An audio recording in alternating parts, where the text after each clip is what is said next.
इसको संजीव जी ने दृष्टांत दिया कि एक टैक्सी में बैठे अपन स्टेशन से, रेलवे स्टेशन से, और वो अपने घर तक का किराया 100 रुपया है। हमने तय नहीं किया, बैठ गए, घर पहुंचे, और अगर वो 150 मांगेगा तो हम नहीं देंगे, किराया तो 100 ही बनता है, और अगर वो 70 मांगे तो दे देंगे। तो नुकसान किसको? ख्याल में आया ना, मांगने वाले को। वो अगर ये कह दे कि जितना बनता है उतना दे दो साहब, तो 100 देंगे।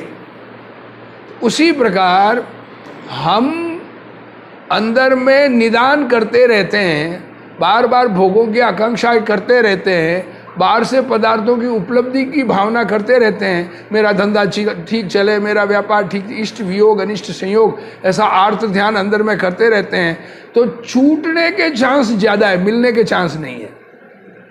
क्या कहें? उस आर्त ध्यान में तिर्यंच आयु का बंध पड़ता है, अगर उस समय आयु बंद पड़ जाए तो,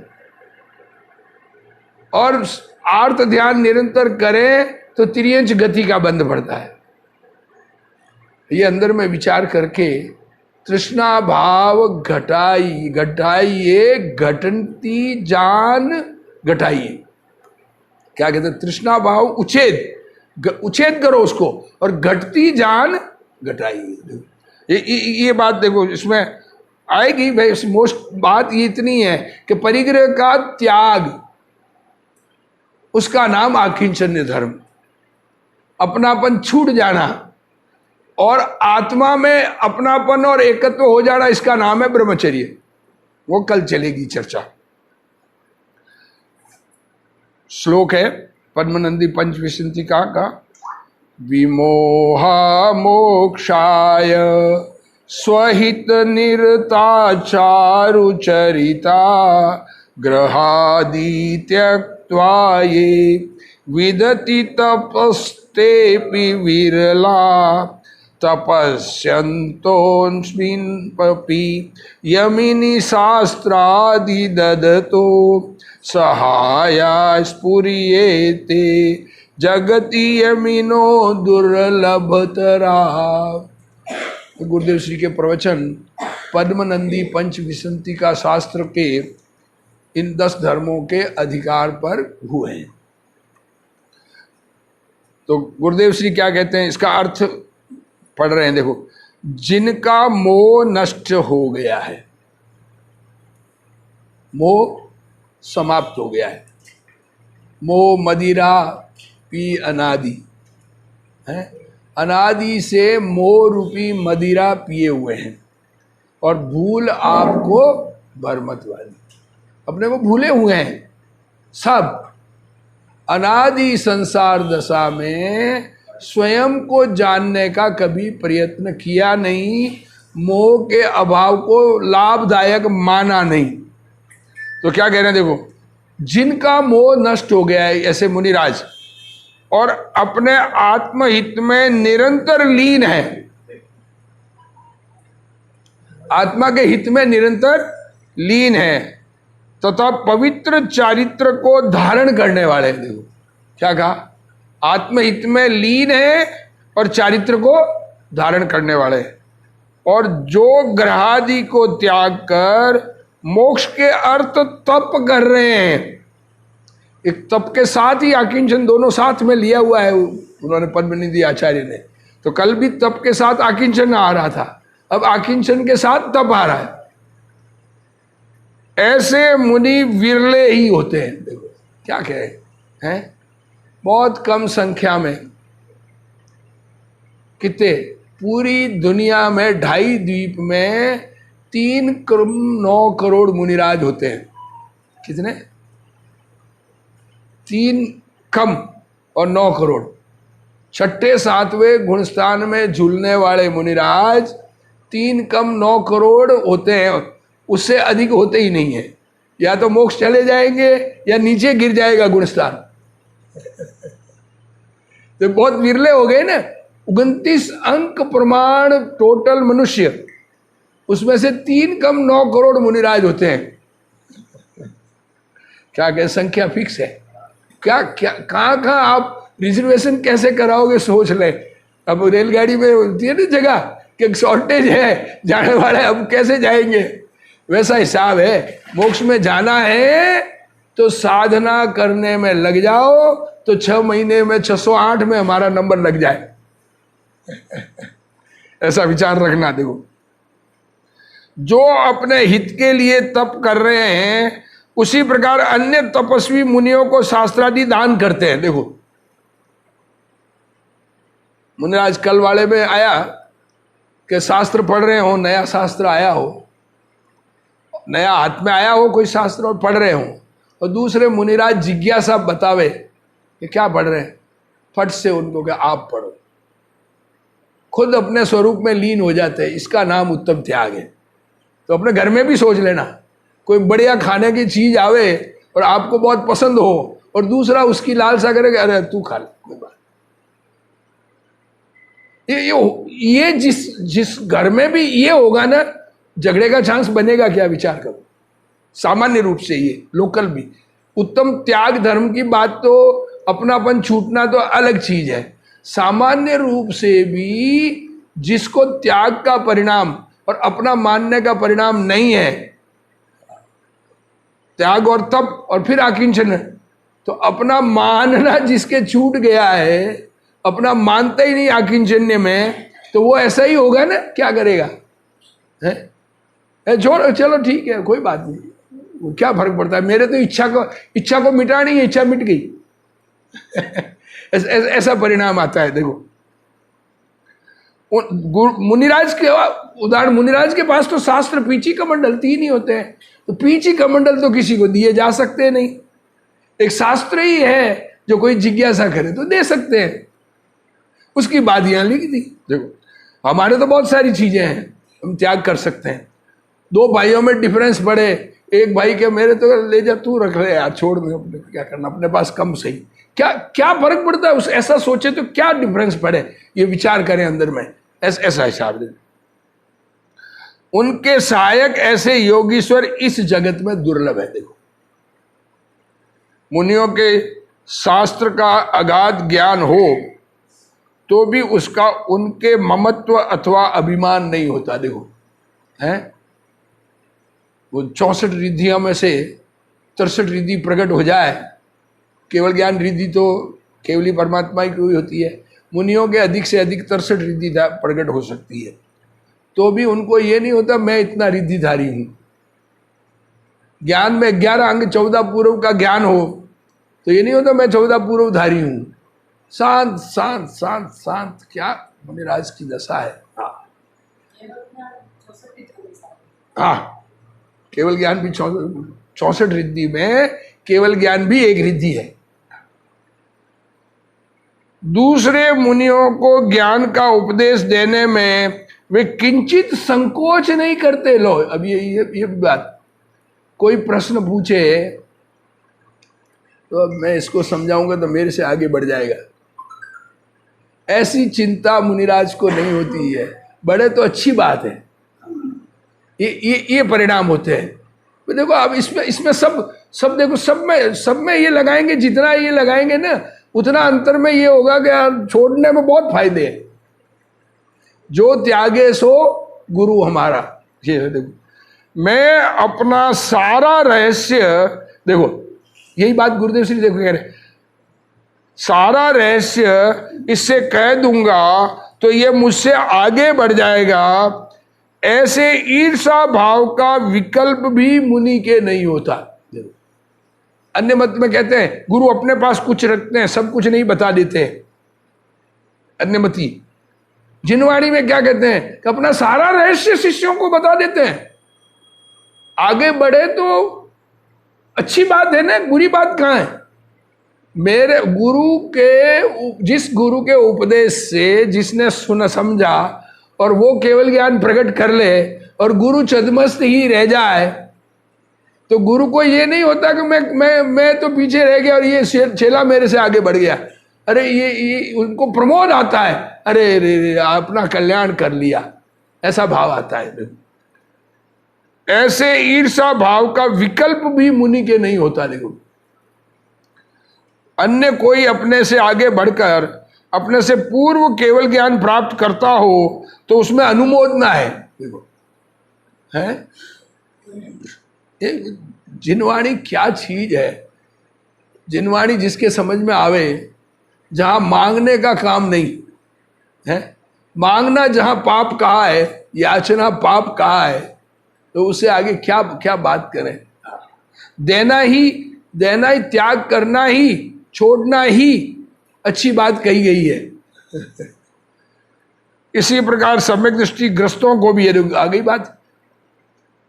ज्ञान चारित्र आदि गुणों में जो अपने से बड़ा हुआ हो, देखो है स्टूडेंट पढ़ रहे हैं, एक ही पाठशाला में पढ़ रहे हैं, और बाद में आने वाला ज्ञान में बड़े वृद्धि हो जाए उसके, तो दूसरे को प्रमाद आना चाहिए, अरे मेरा तो क्षोभशम कम है, मैं पूर्व जन्म से ऐसा ही क्षोभशम था, मेरा उदय ऐसा ही है, इसको क्षोभशम बढ़िया है, बहुत बढ़िया, अच्छा है। ऐसा भाव आना चाहिए, प्रमोद आना चाहिए, उसके प्रति अनुमोदना और बहुमान होता है। देखो ये जैन धर्म की कथा है, ख्याल में है कितना कैसा परिणाम, कैसा भाव। देखो सारा कषाय का उपशांत करने की बात है। विकल्प के समय यदि अधिक गुणवान के प्रति अनुमोदना न हो तो वैसे जीव को गुण की रुचि नहीं है। देखो ये हमारे अंदर में देखो ऐसा प्रमोद भाव आना चाहिए, अरे अरे बहुत बढ़िया साहब, आप तो बहुत अच्छे हो, आप धर्म में बढ़ गए हो, हम पीछे रह गए तो कोई बात नहीं, हमारा क्षोभशम इतना ही, हमारा उदय इतना ही। ऐसा अगले के प्रति प्रमोद भाव आना चाहिए। ये नहीं कि मेरे बाद में आने वाला ये कैसे बढ़ गया, मैं कैसे पीछे रह गया, ऐसी ईर्षा भाव नहीं आता है, ये कहना चाहते हैं। मुनिजन अंतरंग में किंचित भी छिपाए बिना सरलता से पात्र जीव को सर्व रहस्य का उपदेश करते हैं। देखो है सारा जितना जानते हैं, जितनी समझ है, पूरी बात बताते हैं। ऐसा नहीं कि कुछ रखना पड़े, ये क्या ऐसा परिणाम नहीं आता है। उपदेश के विकल्प को भी अपना नहीं मानते। लो देखो मेरा है ही नहीं ना, मेरा क्या है, मेरा किंचित भी मेरा नहीं, यही अकिंचन धर्म है। जिनके शरीर का और विकल्प का महत्व नहीं है तथा आहार एवं उपदेश आदि के विकल्प को तोड़कर वीतराग स्वभाव में स्थित है, ऐसे उत्तम आकिंचन धर्म में रत मुनि गण इस संसार में धन्य है। देखो उनके चारित्र दशा विद्यमान है, केवल ज्ञान प्राप्त करने की पूरी तैयारी है। देखो 12 अंग का ज्ञान हो तो भी उसमें आसक्ति नहीं है। देखो है उससे बड़पन नहीं भासता, उसको मेरा ज्ञान चला गया तो ऐसा डर नहीं लगता। अभी किसी समय किंचित उपदेश आदि की वृत्ति उठती है, उसे छोड़कर स्वभाव में एकदम संपूर्ण स्थिरता द्वारा केवल ज्ञान प्राप्त करने के कामी है, ऐसे मुनिजन दुर्लभ है। उपदेश आदि में किसी उच्च बात को अथवा महिमावंत न्याय को मुनि छुपाते नहीं है। देखो है कोई न्याय ख्याल में आ गया, खुद के ज्ञान में है, और क्या अभी इसको चेले को बताऊंगा तो ये आगे जाके बड़ा उपदेशक, ज्यादा मेरे से बड़ा उपदेशक बन जाएगा, ऐसी चिंता मुनिजन को नहीं होती। ज्ञान दान देने से कहीं ज्ञान कम रह जाता हो, ऐसा नहीं है। देखो है ज्ञान एक ऐसी चीज है कि बांटने से बढ़ता है। वैसे तो सामान्य रूप से सबके बारे में भी यही कहते हैं कि धन भी बांटने से बढ़ता है, ऐसा कहते हैं, पर ज्ञान तो स्पष्ट न्याय है। अब जितना लोगों को समझाने में, अगर खुद को समझ में आया, जितना लोगों को बताओगे उतने आपके ज्ञान में वृद्धि होगी। ये सामान्य नियम है ज्ञान का, ये कहना चाह रहे हैं। किंतु उल्टे अपने ज्ञान स्वभाव की भावना का मंथन करने से ज्ञान एकदम विकसित होता जाता है। देखो अब लोक व्यवहार में भी, अब दुनिया में भी धन के बारे में भी बात कर रहे हैं। जिसे अपने पुण्य का विश्वास होता है वह जीव दान में, लक्ष्मी आदि खर्च करने में सहज में ही उदार होता है। देखो अब अपना कोई मांग लेन खर्चा हो जाए तो चिंता ही नहीं करेगा, मेरा पुण्य होगा तो रहेगा, नहीं तो नहीं रहेगा। ऐसा जो भरोसेवान है वो कहीं कटौती करने का विकल्प नहीं रखता है। कोई लूट ले तो ले जा यार, तू ही ले जा, चल तू ही रख दे। ऐसे परिणाम सरल परिणाम ही होते हैं लोक में, दुनिया में भी। दान में अधिक लक्ष्मी खर्च करने से मेरी लक्ष्मी घट जाएगी, ऐसी शंका उसे नहीं होती। किसे? पुण्यवान जीव की बात की है। दुनिया में तो शंका वाले और दोनों तरह के लोग होते हैं। कोई देखे कि हिसाब से खर्च करेंगे तो मेरा जीवन चल जाएगा, कोई किसी प्रकार के उनके राग का बात है, पर पुण्यवान जीव को ऐसी शंका नहीं होती। वैसे ही लोकोत्तर मुनिवरों को भी अपने पुरुषार्थ की प्रतीति है। अब ये लोकोत्तर में तो पुरुषार्थ की समझ है ना, तो ज्ञान में घट जाएगा मेरा ज्ञान किसी को बताने से, ऐसी चिंता नहीं है कि मेरे ज्ञान का विकास रुकने वाला नहीं है। अपने स्वभाव के आश्रय से मेरे ज्ञान की वृद्धि ही है। ज्ञान बांटने से बढ़ता है।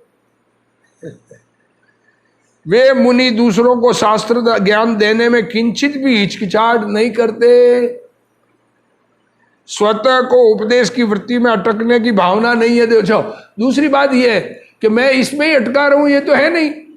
अगला करेगा तो ठीक है ना, मेरा तो विकल्प शांत होगा ना, मुझे ज्यादा समझाने की जरूरत नहीं पड़ेगी। ये ऐसा भी परिणाम होता है ना, मैं अपने आत्मा में ज्यादा स्थिर रह पाऊंगा। किंतु वृत्ति को तोड़कर स्वभाव में एकाग्र रहकर पूर्ण ज्ञान की भावना भाते हैं। ऐसे मुनिवरों के उत्तम आकिंचन धर्म होता है आकिंचन अर्थात परिग्रह रहितता। ठीक है, ये तो पहले ही अपन ने पूजा का श्लोक पर यही बताता है कि 24 भेद परिग्रह के त्याग करते। 24 नाम तो याद है ना परिग्रह के, 24 नाम। मिथ्यात्व पहला तो ठीक है ना, फिर क्रोध मान माया लोभ, ये 4 कषाय, फिर हास्य रति अरति शोक भय जुगुप्सा और 3 वेद का परिणाम, ये 14 अंतरंग हो गए, और 10 बाहिरंग के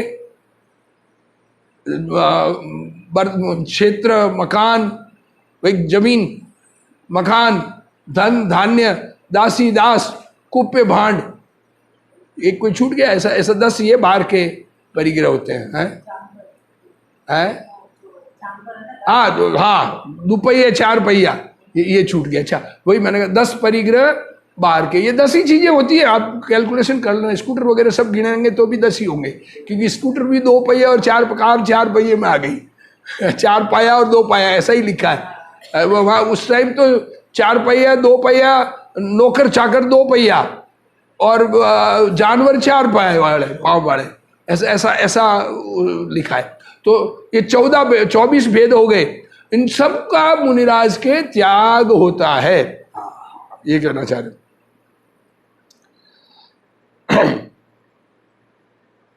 आकिंचन अर्थात परिग्रह रहितता, ममता ही परिग्रह है। देखो, परिग्रह अब एक्चुअल तो परिग्रह ममता है। हमें पदार्थों को रखने की लालसा अंदर में, मेरे पास है, मेरा है, मेरा है, मेरा है। छोटा बच्चा होगा ना, उसको एक खिलौना ला के दोगे तो मेरा है, मैं नहीं देता, ऐसा अंदर में। ये अनादि संस्कार है, नया नहीं है। अनादि किसे परद्रव्य को अपना बनाने में लगा हुआ है, और आज तक एक परद्रव्य अपना बना नहीं है। बात ये, और समझ ले तो ये छोड़ने को तैयार हो जाए, ये इतनी बात। ममता रहित वीतराग भाव सो उत्तम आकिंचन्य धर्म है। वेद ज्ञान द्वारा पर से भिन्न स्वभाव को जाने बिना पर के ऊपर का ममत्व दूर नहीं होता, और धर्म भी नहीं होता। श्री मुनियों के आकिंचन धर्म को अभी विशेष रूप से समझाते हैं। देखो, मुनियों का और आकिंचन धर्म कैसा है। परम पत्वा सर्व परिहृतम शेषम श्रुत विदा वपुपुस्ताध्यास्ते तदपि निकटम छेदिति मति ममत्वाभावे तत्सदपि न सदन्यत्र घटते जिनेन्द्राज्ञा भंगो भवति च हठात कल्मवश वृषि। देखो श्रुत के रहस्य को जानने वाले वीतरागी मुनियों ने समस्त पर वस्तुओं को अपने आत्मा से भिन्न जानकर उनका त्याग कर दिया है। मुनियों का तो ये हो गया ना, मुनि के पास तो कुछ होता ही नहीं है ये, क्योंकि सब कुछ छोड़ चुके हैं। इससे उनके उत्तम आकिंचन धर्म है। यदि कोई पूछे कि शरीर और पुस्तकादि तो निकट है, क्या कह रहे? शरीर तो रखा है और 3 उपकरण है, पीछे कमंडल और पुस्तक, तो ये तो है ना उनके पास, ये कहना चाह रहे। तो उनका त्याग क्यों नहीं किया? क्या कह रहे हैं? सब कुछ छोड़ दिया तो शरीर को क्यों नहीं छोड़ा, पुस्तक को क्यों नहीं छोड़ा, पीछे कमंडल क्यों नहीं छोड़े? ये ऐसा प्रश्न है। उसका उत्तर, वह भी त्याग समान ही है। क्या कहा? ये भी छोड़े हुए ही है।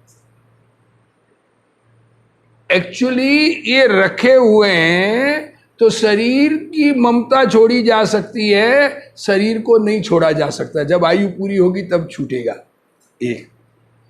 और जब शरीर है तो शौच के लिए कमंडल और जीव दया के लिए पींची चाहिए और ज्ञान के लिए शास्त्र चाहिए। ये छोड़ा हुआ है एक्चुअल, कोई उनको रखने का लालसा नहीं है। जब ये बात कह दी ना कि पुस्तक दे देते हैं कोई जिज्ञासा करते ही, तो इसका मतलब त्याग ही हुआ ना, रखना कहाँ है उनको? ये विचार कर बात करें। शरीर आदि में ममत्व का अभाव होने से वे नहीं होने के समान ही है। ममता थोड़ी है, 22 परिचय है, मुनिराज के 22 परिचय आते हैं तो सहन करते हैं। सहन मतलब उनसे विचलित नहीं होना, इसका नाम सहन करना। परिचय सहन करना का क्या अर्थ है? दुखी हो जाए परिचय आते ही, वो नहीं है। 22 परिचय में थोड़े बहुत नाम याद हो उसको देखे, देखो है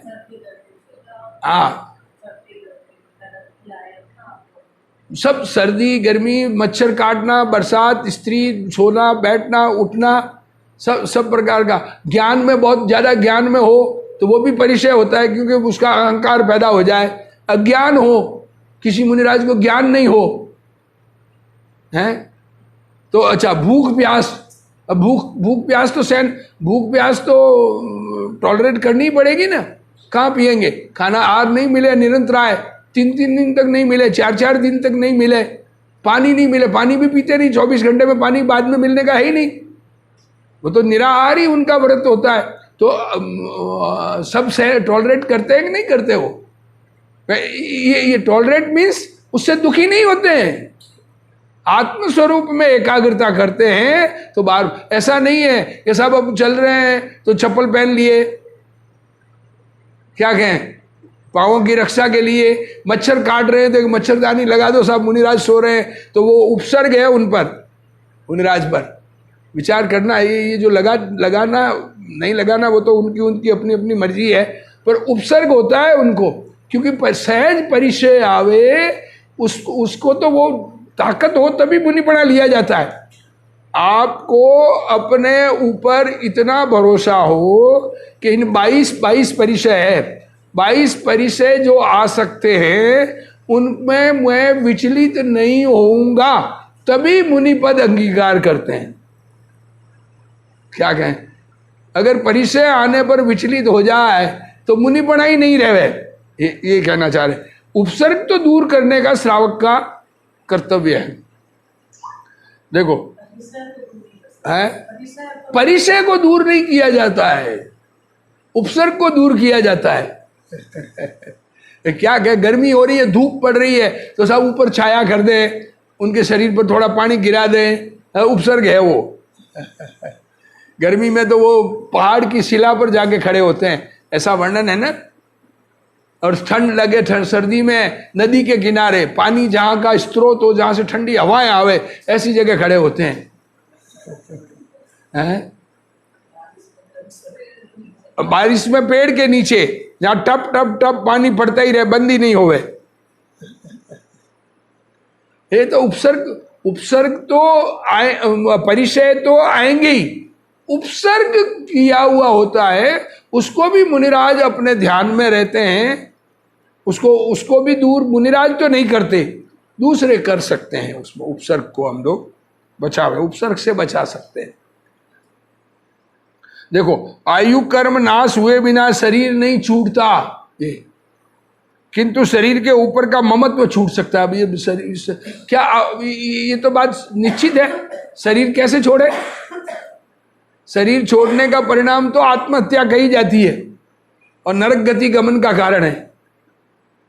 अरिहंतों के भी बाह्य में शरीर तो विद्यमान है, देखो, किंतु उनके ममत्व का नितांत अभाव है। अरिहंत के तो ममत्व है ही नहीं शरीर से, इससे उन्हें शरीर का भी परिग्रह नहीं है।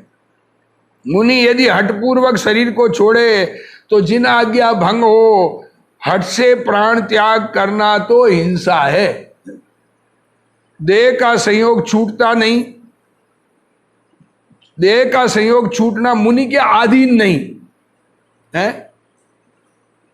शरीर का संयोग छोड़ना मुनि के अधीन नहीं। वस्त्रादि का राग छूट जाने पर बाई में वस्त्रादि भी छूट जाते हैं। देखो, अब ये मेन पॉइंट वही आता है। लोग क्या कहते हैं कि वस्त्र भी रखें, उसमें ममत्व नहीं रखेंगे, तो क्या कह रहे हैं कि वस्त्रादि का राग छूट जाने पर बाई में वस्त्रादि भी छूट जाते हैं। ऐसा निमित्त नैमित्तिक संबंध है, वस्त्र बगैर राग के नहीं रह सकते। एक बात स्पष्ट न्याय है। अब कपड़ा पहनते हैं तो कपड़े को अवेरना पड़ता है, कपड़ा बिना केयर के रह सकता है? कितनी देर रहेगा? आप कपड़ा पहन लिया, चलो मुनि बने, कपड़ा पहने हुए हैं, और उन कपड़ों की आप केयर नहीं करो, कितना काल रहेगा? विचार करना। फट जाएंगे, टूट जाएंगे, नष्ट हो जाएंगे, फिर नया पहनेंगे, इसका मतलब क्या हुआ? ममता हो गई ना, परिग्रह हो गया ना, ये कहना चाह रहे। किंतु वस्त्र की भांति शरीर के ऊपर का ममत्व छूट जाने पर शरीर भी छूट जाए, ऐसा नियम नहीं है। अब शरीर की ममता छूट गई तो शरीर छूट जाएगा, ये तो आत्मा ही नहीं है किसी के भी। देह तो परमाणुओं का संयोग है, उसका वियोग आयु कर्म की स्थिति पूर्ण होने पर होता है, किंतु उसका ममत्व छोड़कर निर्मोही चैतन्य स्वभाव में जागृत रहना सो उत्तम आकिंचन्य धर्म है। मुनियों के शरीर, वाणी, पुस्तक आदि विद्यमान होने पर भी उनके प्रति वे किंचित ममत्व नहीं रखते, इससे उनके उत्तम आकिंचन्य धर्म है। यहाँ पर कोई प्रश्न करे कि मुनियों के जैसे शरीर आदि बिना ममत्व होते हैं, वैसे बिना ममत्व वस्त्र भी माने जाएं, तो इसमें क्या आपत्ति है? ये भी पॉइंट आ गया गुरुदेव श्री के। वहाँ पर तो सामने ज़्यादा लोग हैं ना इस प्रकार के, जो श्वेतांबर सुनने आने वाले, खुद ने भी परिवर्तन किया है, तो श्वेतांबर मान्यता में लोग भगत बहुत थे। तो अब वो ऐसे प्रश्न वहाँ पर पूछे कि भाई जब शरीर से ममत्व होते नहीं है और शरीर है, वैसे वस्त्र से भी ममत्व नहीं है और वस्त्र है। उत्तर, शरीर, आहार, पुस्तक इत्यादि तो संयम के निमित्त है, ठीक है ना? वस्त्र संयम के निमित्त नहीं है। वस्त्र किस लिए चाहिए? विचार करें, वस्त्र चाहिए किस लिए? आप शरीर की रक्षा के लिए ही चाहिए ना। और नग्न नहीं रह सकते, शर्म नहीं गई, इसलिए चाहिए। तन ढकना किस लिए? शर्म है अंदर में, इसलिए चाहिए। तो तुम्हें तो राग तो छूटा ही नहीं, ये कहना चाह रहे। वस्त्र तो राग के असंयम के निमित्त है। वस्त्र से कौन सा संयम सधता है, ये विचार करना। वस्त्र से कोई संयम सधता नहीं है। बुद्धिपूर्वक वस्त्र रखे। देखो, बुद्धि पूर्वक वस्त्र रखे, वस्त्र की और का विकल्प हो, तथापि कोई कहे कि मुझे उसके प्रति राग नहीं है, तो उसकी बात मिथ्या है। क्या कहें? खुद वस्त्र रख रहे हैं, वस्त्र को अवेर रहे हैं, उनको धो रहे हैं, फटने पर नया ले रहे हैं, और कहे कि हमारे वस्त्र के प्रति राग नहीं है, तो ये बात तो झूठी हो गई सहज ही। वस्त्र का संयोग कब निर्ममत्व रूप से गिना जाए? अब वस्त्र भी निर्ममत्व रूप से गिने जा सकते हैं। कब गिने जाए? जब मुनिराज सम्यक दर्शन ज्ञान युक्त आत्म ध्यान में लीन हो। क्या कहा? अब ध्यान में बैठे हैं और कोई वस्त्र डाल जाए, किसी को ऐसा विकल्प आ जाए कि ठंड ज्यादा है तो मुनिराज को एक शाल ओढ़ा देता हूं। डेड बॉडी को भी उड़ाते हैं शाल। हाँ, पर डेड बॉडी को भी उड़ाते हैं तो मुनिराज को उड़ा देते हैं, ठंड लग रही होगी इनको, तो ऐसा ऐसा भाव आता है। डेड बॉडी को शाल का क्या करना है, लोगों की जो मन भावना उसको ऊपर नहीं कहते। देखो, मुनिराज कोई हो, आत्म ध्यान में लीन हो एवं बाह्य पदार्थों का लक्ष्य ही न हो, और उस समय अन्य कोई आकर उनके ऊपर वस्त्र डाल जाए, है तो उससे अच्छा नहीं मानते कि मेरी ठंड से बचाव हो गया। अगर उनको ये राग आ जाए ना कि अच्छा वस्त्र डाला, ठंड से बच गया मैं, ऐसा विचार आ जाए तो वो परिग्रह हो गया। स्वरूप में एकाग्रता, अरे मुनि पड़े का नग्नता, उसका अभाव हो गया तो उपसर्ग है, और जब तक वो वस्त्र नहीं हटे तब तक वहां से हटने का नाम नहीं लेंगे। सांप डाल के आए ना श्रेणिक राजा, तो सांप जब तक नहीं हटा तब तक वहां से बाहर नहीं हटे ही नहीं, क्योंकि उपसर्ग में मुनिराज अपने ध्यान में विशेष एकाग्र होते हैं। उस समय परिचय माना जाता है। देखो क्या कह रहे हैं, बाह्य पदार्थ का लक्ष्य ही न हो, उस समय अन्य कोई आकर उनके ऊपर वस्त्र डाल जाए तो उस समय ये परिचय नहीं, एक्चुअल उपसर्ग माना जाता है। और उस समय उन मुनि को वह वस्त्र राग का नहीं किंतु ज्ञान का निमित्त है। देखो है, वो अच्छा लग जाए तो राग का निमित्त हो गया। ये बहुत ठंड है, अभी ध्यान में स्थिर नहीं रह पाता हूं ठंड में, तो किसी ने वस्त्र डाल दिया, अच्छा ध्यान में बैठ जाऊंगा, तुम्हें वो राग हो गया। उस वस्त्र के साथ गे ज्ञायक संबंध है? गे ज्ञाय ख्याल में आया? ज्ञान का विषय और जानने की शक्ति, जानने वाला और उसके जानने का सब्जेक्ट। वस्त्र धारण करने का राग होने पर भी यदि मुनित्व माने तो उस जीव के सम्यक दर्शन भी नहीं होता। क्या कहें, हैं?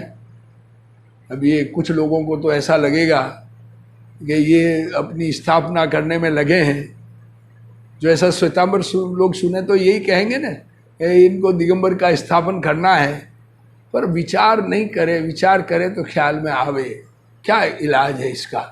ये तो निर्विचार होकर अपने अपने जो गुरु ने कह दिया उसको मानना है, तो कोई इलाज नहीं है। खुद अपने अंदर में विचार करे कि ये संभव है कि नहीं, और निर्णय करे तो कल्याण का मार्ग मिले। मुनि दशा का और निर्ग्रंथता का निमित्त नैमित्तिक संबंध है। देखो है, जब तक एक लंगोट परिग्रह है तब तक श्रावक कहा जाता है। धर्म नहीं होता करके नहीं, वस्त्र सहित धर्म तो होता है, वस्त्र सहित मुनि धर्म नहीं होता है। ख्याल में आया ना? तुम्हारी पदवी देखो, पोस्ट होती है ना, अब आप बैंक के अध्यक्ष बनना चाहते हैं और आप में उसको संभालने की ताकत ही नहीं है, तो कहेंगे आप अध्यक्ष ना बनो, आप नीचे बैठ जाओ, ऐसा होता है कि नहीं होता, दुनिया में भी, लोक में भी। तो अब मुनि बनने की अंदर में योग्यता नहीं है और मुनि नाम धराना है तो क्या इलाज है किसी को। किंतु मुनि दशा का और वस्त्र का निमित्त नैमित्तिक संबंध नहीं है। वस्त्र पर से ममत्व हट जाने पर पश्चात वस्त्र धारण करने की बुद्धि हो, ऐसा हो ही नहीं सकता। लो देखो क्या कहा, न्याय दिया है कि ममता छूट जाए और फिर वस्त्र रह जाए, ये संभव ही नहीं है। वैसे तो फिर वस्त्र अगर ममता बिना रह सकता है, फिर तो 6 खंड का राज्य भी बिना ममता के, भरत चक्रवर्ती के बिना ममता के था। मुनि थोड़े ही थे, व्रती भी नहीं थे, अविरत थे, हैं? 6 खंड राज्य वैभव भी ममता नहीं थी। ये ममता रहित उनके था, पर बिना राग के नहीं था, क्योंकि बिना राग के परिग्रह नहीं रह सकता, ये कहना चाहते हैं। हाँ, ममता मीन्स एकत्व बुद्धि, अपनत्व बुद्धि, लाभ बुद्धि। क्या कहें, एकत्व बुद्धि, अपनत्व बुद्धि और लाभ बुद्धि। और राग मीन्स अभी अंदर से आत्मा में एकाग्रता नहीं हुई और पुराना अभ्यास चला आया है ना राग करने का, तो वो राग होता है और उसके अनुसार बाहर का परिणमन होता है, उसको राग कहते हैं। राग है चारित्र मोह का उदय और ममता है दर्शन मोह का उदय। ख्याल में है? सम्यक दर्शन होने के बाद क्षायिक सम्यक दृष्टि के ममत्व परिणाम नहीं है, पर राग है। ऐसा नहीं है कि बगैर राग के 6 खंड को संभाल ले में, क्योंकि संभाल सकते ही नहीं बगैर राग के। बगैर राग के तो नग्नता ही आएगी, ये कहना चाह रहे, ये बात है। ख्याल में आया ना? आप वस्त्र आप दूसरी चीज को छोड़ो ना, एक कपड़ा भी है बिना राग के थोड़ी रह सकता है। ममता नहीं है, हम मानते हो कपड़े के प्रति ममता नहीं है, पर रखने का राग है कि नहीं? रखने की इच्छा नहीं हो और कपड़ा रह सकता है क्या? हाँ, ममता तो मेरा, और राग मीन्स रखना है, बस ये। और पुण्य का ऐसा उदय है कि उस राग के अनुसार वस्तु मिल जाती है। ये इसको दूसरा ये भी है, पुण्य नहीं हो तो ना भी मिले। राग रहना अलग चीज और ममत्व रहना अलग चीज। ममत्व वही तो क्या, दर्शन मोह है अपना मानना और अपने पास होना, दोनों में फर्क है। ख्याल में है? अपना माने अपना नहीं है, पर अपने पास हो सकता है। ख्याल में आया ना? क्योंकि उसको रखने का भाव है, अवेरने का। अगर रखने का भाव भी नहीं हो तो अपने पास भी नहीं हो सकता। क्या कहा? आप पड़ोसी आपको कोई सामान संभाल के गया, अब आप उसको संभालोगे तो रखने का, अपना तो नहीं मानोगे उसको, पर संभालोगे नहीं, संभालेंगे ना उसको, तो वो संभालना राग है। और अब एक अपने घर की चीजों को हम संभालते हैं, वो ममत्व है। ख्याल में आया बात? देखो इसको दूसरे तरीके से, सेठ है, सेठ टोडरमल जी का दृष्टांत है। सेठ है और सेठ के यहाँ मुनिम है। सेठ तो घर बैठे रहते हैं, मुनिम जी सब काम करते हैं, व्यापार करते हैं, माल बेचते हैं, खरीदते हैं, बिल बनाते, हिसाब बनाते, सब कुछ है। और ऐसा बोलते हैं मेरा, हमारा, ये हमारा नुकसान, हमारा नुकसान। क्या है उनका? कुछ है, वो मानते हैं इसमें से कुछ भी मेरा होगा। लाखों करोड़ों का व्यापार करे, अगर अपना बना ले तो चोर हो गए। ख्याल में आया ना? मुनीम चोर है और अब संभालना है, वो एज ए मुनीम है। और सेठ घर बैठा हुआ, आज मेरे इतना, आज कमाई इतनी हो गई, इतना कितना, वो घर एक अकाउंट्स में क्या है, आजकल तो कंप्यूटर से हिसाब जाता है, तो आज अच्छा इतना व्यापार हो गया, इतना हो गया, इतना कमाई होगी। तो सेठ उसको अपना मानता है कि नहीं मानता? उसमें ज्यादा नुकसान हो जाए तो सेठ को तकलीफ होती है कि नहीं? मुनीम तो कहेगा हो गया तो हो गया, मैं क्या करूं। फर्क है कि नहीं? वैसा ही ज्ञानी के है और अज्ञानी के है। ज्ञानी मुनीम की तरह है, और अज्ञानी सेठ जैसा है। हिंदुओं में भी ऐसा एक भजन है, मोई चाकर राखो जी, मुझे नौकर रख लो, मुझे सेठ नहीं बनना है। क्या है, दुनिया का एकत्व सिर पर ओढ़कर क्या करना है ये समझ में ही नहीं आता। देखो, किंतु वस्त्र का राग छोड़ने पर बाह्य में बुद्धिपूर्वक वस्त्र का संग होता ही नहीं, ऐसा नियम है।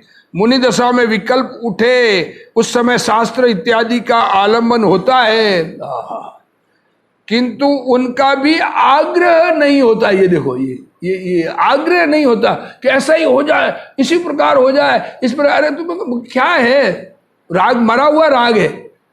अपनापन छूटने के बाद में अब पड़ोसी के मकान है, किराए के मकान में रहते तो कितनी केयर करते हैं, सोचो ना।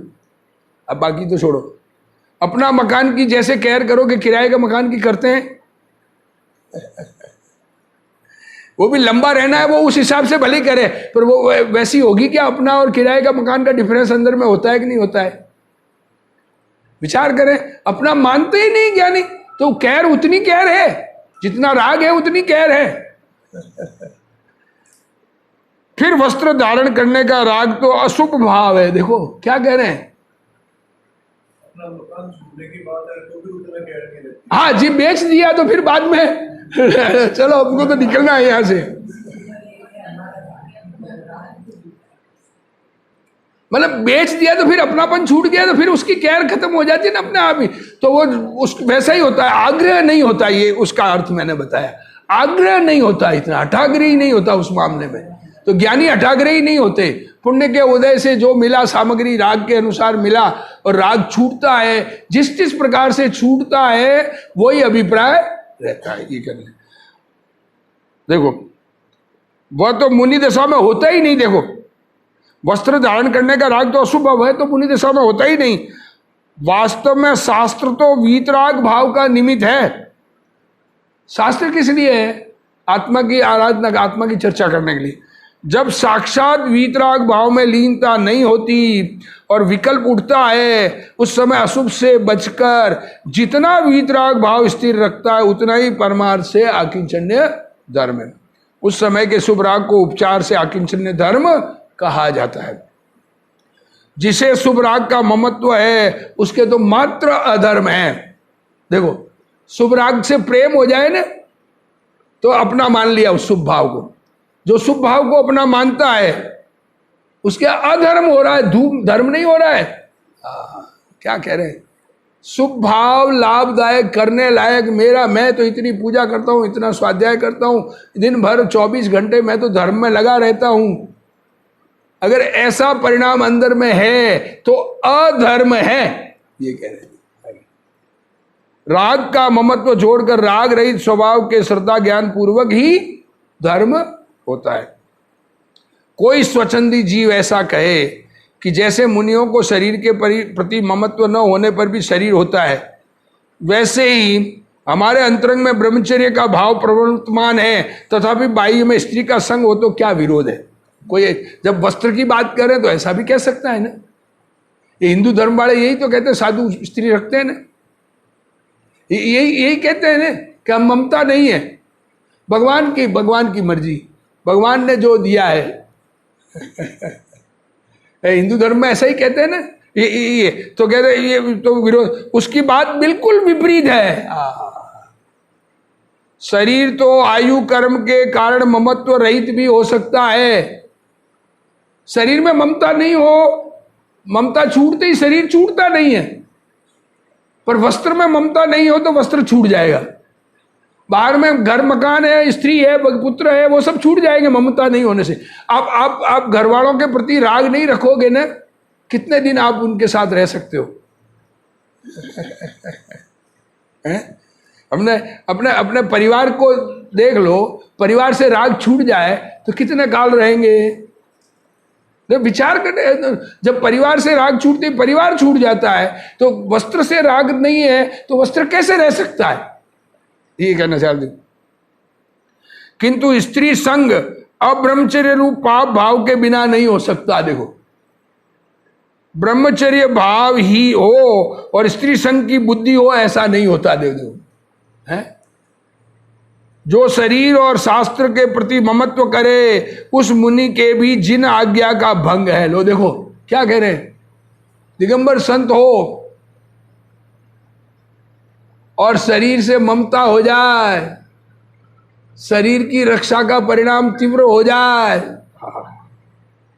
और शास्त्र भी छूटे नहीं, पढ़ रहे हो और कोई मांगते ही है मेरा है, क्या कहें, मुझे भी दिया है, श्रावक जी ने मुझे दिया है मेरे पढ़ने के लिए, पहले मैं पढ़ूंगा फिर दूंगा, ऐसा ही परिणाम आ जाए तो उस मुनि के भी जिन आज्ञा का भंग है। लो देखो है क्या कह रहे हैं, क्या बात, कितनी कितनी बात है ये। त्याग का उपदेश किस प्रकार का है, ये बात ख्याल में लेने की है कि त्याग किसे कहते हैं, हमारे में क्या है, हम अपनी कमी ढूंढें कि हम किस प्रकार के हैं और कैसा होना चाहिए। देखो मुनि का अर्थ है अत्यंत निष्प्रिय वीतरागता। मुनि आकाश की भांति निरालंबी वृत्ति वाले होते, क्या कह रहे हैं, आकाश को कोई अवलंबन नहीं है, वैसे मुनिराज को किसी का अवलंबन नहीं है। एक बार आहार लेते हैं, देखो निरालंबी होते हैं, एक बार आहार लेते हैं, वह भी शरीर के ममत्व के कारण नहीं लेते किंतु संयम के निभाव की वृत्ति से लेते हैं। देखो अगर मुनिराज आहार नहीं ले, मान लिया कि मुनिराज आहार, शरीर को आहार देना छोड़ दे, तो क्या होगा, शरीर छूटेगा, और शरीर छूट के कहाँ जन्म होगा, स्वर्ग में।